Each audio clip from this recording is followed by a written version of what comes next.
को परमा पैरामिलिट्री है क्या, नौकरी लगा हुआ है, मेरा अकाउंट में लाख रुपए तक अभी तक जमा नहीं हुए, मुझे कुर्बानी करवानी। आपके पास जो सेविंग है ना, वो सेविंग अगर आपके पास 50-60 हज़ार रुपये तक है तो आपको कुर्बानी करानी होगी। ठीक है, आपके अकाउंट में लाख रुपए होना ज़रूरी नहीं। अगर अरे ये भी तो बात है आप कहाँ से हो, कौन से देश से हो, वहाँ तो 50 हज़ार की क्या कीमत है। अगर पाकिस्तान से हो तो वहाँ तो कम से कम मुझे लग रहा है कि 1.5 लाख से नीचे तो कुर्बानी नहीं होगी, वहाँ पे 1.5 लाख वाले पे होगी।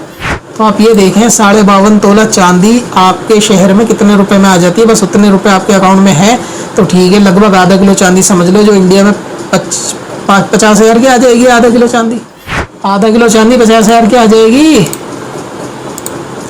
600 ग्राम चांदी कितनी की आ जाएगी। ठीक है, इंडिया से हैं तो 56-57 हज़ार 50-60 हज़ार तक पे सेविंग है तो हो जाएगा, कुर्बानी हो जाएगी। यानी कुर्बानी करा लेनी चाहिए।